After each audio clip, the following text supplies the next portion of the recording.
I'm John Little of OmegaShock.com, and this is the Weekend ShockCast for Saturday, November 1st, 2014. This week was one of those quiet moments in time in between waves of awful news. A moment that allows you to put awful events into perspective, as well as talk about other issues that need to be addressed. There is, after all, a bigger picture and more things going on in the world than Ebola, World War III, and the fall of the American Empire. So as the next wave of pandemic, war, and financial collapse gathers itself for another attempt to swamp our lives with awful news, we have the opportunity to connect some other dots and look at other problems. And you can paint me happy for being able to do that. Unfortunately, this moment of quiet is just a brief respite. Even bigger waves are coming, and this ship really is going down. I really hope that you have your life jacket on and a place to sit in the lifeboat. So, what did we talk about this week? This week we talked about how our foolishness is going to destroy our civilization via Ebola or some other pandemic. We discussed how urbanization had an impact on the spread of the Spanish flu and how this could be a model for Ebola. We looked beyond Ebola at financial collapse and World War. I showed you the tug of war over crude oil and the impact on precious metals, and then I asked if you were going to worship Satan on Halloween, Friday night, which was last night. So let's talk about that. On Monday, it was How Western Civilization Dies. When I saw nurse Casey Hickox mount a legal challenge against New York's quarantine law, all that I could do was shake my head in disgust.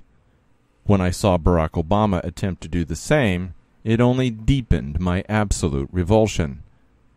It isn't Ebola that will destroy America, it's the evil men and women who care for no one but their own foolish greed that will destroy us. In fact, we had better hope that Ebola is as bad as we fear, because if we conquer this threat in such a sloppy way, we will be wide open for when something worse comes along. And yes, there are diseases that are worse than Ebola. Basically, we have arrived at this awful point in time because we are fools. Yes, we had help in our foolishness, but it doesn't change the fact that we are responsible for our own demise. We did it. We allowed others to do it. How very stupid we are. And yes, I firmly include myself with everyone else. I am just as guilty as anyone. Unfortunately, it's too late to undo the damage. The fools and villains running the asylum are so firmly entrenched that we'd have to cause the very collapse that we are trying to avoid just to get rid of them. Worse, Ebola appears to be biting deep into America, and our feeble response to it is going to be too little, too late. A couple days ago, Steve Quayle posted a link to an article by a doctor from my hometown, Indianapolis. It was called ER Doctor, What Scares Me Even More Than Ebola. Dr. Profeta aptly described the collapse of America's healthcare system if just a really bad flu blasts through the U.S., something less deadly than what Ebola appears to be. And if something worse happens? Well, here's a look at a realistic possibility of something worse happening. It's in the form of a YouTube video called The Division Trailer, and you can find it in my article. Steve Quayle labeled it a must-watch video, and I agree. Everything in that video is true, except for the disease described. There really was an Operation Dark Winter, and there really was a Directive 51, and even though it's a trailer for a game, it's a realistic summary of what happens if even one part of our fragile society is disrupted. What happens when truck drivers are too afraid to deliver goods? What happens when policemen choose not to show up for work? What happens when cashiers, clerks, nurses, teachers, and bus drivers choose to stay home? Everything shuts down. The food distribution system fails. People go hungry. We start killing each other. Society collapses. The big question in my mind is how many cases of Ebola will we need to get the process started? I don't know. And I don't want to know. On Tuesday, it was Ebola, urbanization, and the Spanish flu. I'm struck by a thought that I haven't seen anyone talk about, the effect of urbanization on the spread of pandemics. And I'm surprised that so little is being said about this. Yet it would have been the growth in city population, i.e. urbanization, that had to have been one of the leading causes for why so many died of the Spanish flu. Those living in cities would have had a dramatically higher chance of dying from the 1918 flu pandemic than those living outside the cities on a farm. Even more interesting is the fact that the Spanish flu of 1918 was less lethal than Ebola, only killing between 10% and 20% of its victims. As I said yesterday, there are diseases out there that are worse than Ebola. So we had better wake up now to this threat before we are engulfed by something worse. And the best model for this threat is the 1918 flu pandemic. Unfortunately, that model is out of date because life is quite a bit different today than it was almost 100 years ago. Today, we zip around on planes, trains, and automobiles. Back then, we didn't zip at all and were lucky to even see an automobile, let alone ride in one. In 1918, world population was under 2 billion, and today, it's more than 3 times that at 7.1 billion. In 1918, about 50% of the U.S. lived in cities. Today, it's 81%. In 1918, the mortality rate for the Spanish flu was between 10% and 20%. The mortality rate for Ebola is between 60% and 90%. In 1918, between 3 and 6% of the world's population died of the Spanish flu, or about 50 to 100 million people. Today, we won't know how many will die before it's over. In 1918, the pandemic came in 3 waves, with the second wave being the deadliest. Today, we haven't even finished the first wave of Ebola. In 1918, American Samoa avoided having a single death from that dreadful influenza pandemic because Governor John Martin Poyer imposed a complete blockade. Today, President Obama demands open borders. In both cases, there are, or were, no defenses or effective treatment. Yet we are far, far more vulnerable now to pandemic disease than ever before. We travel more quickly, more often, and much farther. We live in cities instead of farms. Our population is 3 times greater, and we are faced with a pandemic that kills a far higher percentage of its victims. Even worse, we have a population that has been so dumbed down that we passively accept pronouncements of the U.S. President and the CDC, instead of rising up and shouting them down. I really don't care how you want to look at this Ebola pandemic. If it's a hoax, the U.S. government has committed treason. If it's real, the government has committed treason. If it's a hoax, something worse than Ebola is coming. If it's not a hoax, well, Ebola is coming. And if Ebola fizzles out, as I said before, there are worse things than Ebola. Add to that the fact that we are more vulnerable to pandemic disease now than in 1918, and you have a recipe for something truly horrifying. There are 2 things that should guide us in the days ahead: the Bible and history. Governor John Martin Poyer saved his island from the Spanish flu by closing the borders. Since America refused to do that, you must be ready to find a place where you can keep infection as far from yourself as possible. When it comes to pandemic disease, quarantine is the only solution. On Wednesday, it was looking beyond Ebola. I truly hope that you are concerned about Ebola. Otherwise, you would have to be brain dead, and that's not a good situation to be in. The problem is that Ebola is just one of a huge number of problems that are almost too much to think about. This is why, as you look at the future, please consider what else is out there ready to pounce. These are the last days, and the 4 horsemen ride the earth. Empires will fall and rise again. Wars and violence will consume the earth. There will be disease and natural disaster. Billions will die, and you will not enjoy it. As horrifying as Ebola is, I look at it as more of a symptom than a threat. Yes, it will probably kill millions, and that will be terrible, but there is worse than that coming, and that concerns me. While we are being distracted by the threat of Ebola, governments and bankers are destroying what little of your future is left. We continue to rush headlong towards World War III. The economic system continues its plunge into the abyss.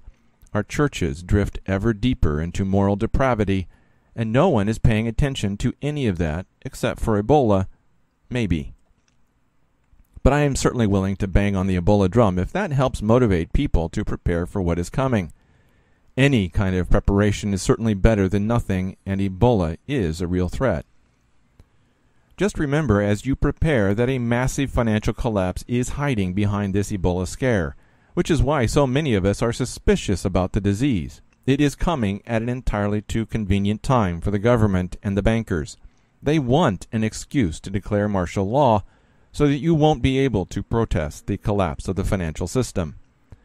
And yes, we are extremely close to that collapse.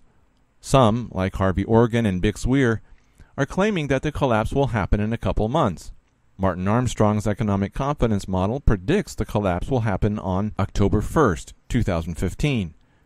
The rest of us thought that the collapse would have happened long before now. Of course, when it happens is less important than what will happen. Everyone with half a brain agrees that this collapse will be the worst in world history. Such a collapse always leads to war, and this time the opposing sides will have nuclear weapons. And all it takes is one of those to ruin your whole day. But it's not like we weren't warned that this was coming. Jesus has spoken about this and to us through Matthew 25, Mark 13, and Luke 21.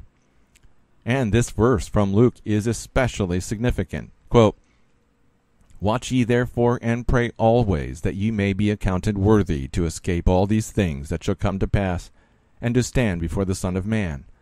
Luke 21:36. That is a foundational verse for this site, and it speaks to everything that I've been talking about. When Jesus said for us to watch, he meant for us to do more than express our outrage over what is happening. He meant for us to prepare. And when Jesus said for us to pray, he meant for us to do more than just speak empty words to God. He meant for us to earnestly seek him and his righteousness. So look past the pandemics that lie at our door and prepare for what comes after. Most of all, pitch out those things in your life that are sinful and walk with God. On Thursday, it was the crude oil tug-of-war. I think that we can all agree that it takes energy to make stuff. People don't get very much done when they don't have enough food to eat. Tractors don't go very far without fuel. Power plants don't produce electricity without coal. And we've run into two problems with energy. More and more people want a share of it. And we're having trouble increasing our production of it. Up to now, whenever we needed more energy, we dug a new well or opened a new mine to produce more of it. So when the Chinese asked for more, we could give it to them. But that's not the case anymore. I pay very close attention to this website. It's srsrockoreport.com or srsroccoreport.com. The creator of that website, Steve St. Angelo, understands the impact that the cost of energy has on our civilization, and he also understands the importance of precious metals in a fiat economy. Furthermore, he understands the impact that the cost of energy has on the cost of precious metals. As the cost of energy increases, so will the cost of gold and silver. We often forget that one of the foundations of the price of precious metals is the cost of getting it out of the ground, and a big component of that cost is energy. It takes a lot of energy to mine silver and gold, so the cost of gold and silver will automatically go up when the cost of energy goes up.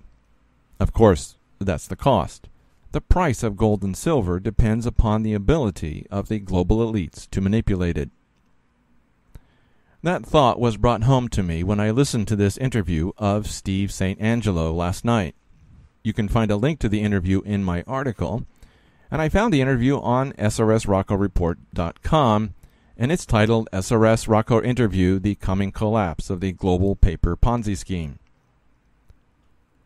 2005 marked a turning point in our civilization. Just as China and other emerging markets were demanding more and more energy, our ability to get more energy started to decline. It was, and is, a perfect storm. Now, here's that tug-of-war that I mentioned in the title, and it's in a graphic entitled Oil Consumption by Region, 1980 to 2006. Notice that China and the rest of Asia are taking a much larger share of the oil being produced. In fact, you'll probably see it better in a second chart I provide that just shows the percentages of oil consumed. So Asia is the big winner here. Who are the losers? Europe, Eurasia, and the U.S. Normally, that wouldn't be such a big deal if oil production was substantially increasing. When there is plenty of supply, everyone is fat and happy and willing to share. But what if supply isn't able to grow? Well, here's a look at global production and price. It's in a graphic entitled World Crude Oil Production and Price from peakoil.com. Did you notice that when the price of oil goes up, production can only increase by a small amount? Right. It doesn't really matter how much money you offer producers of oil. They still can't give you more. This means that we are at maximum production, and it's downhill from here.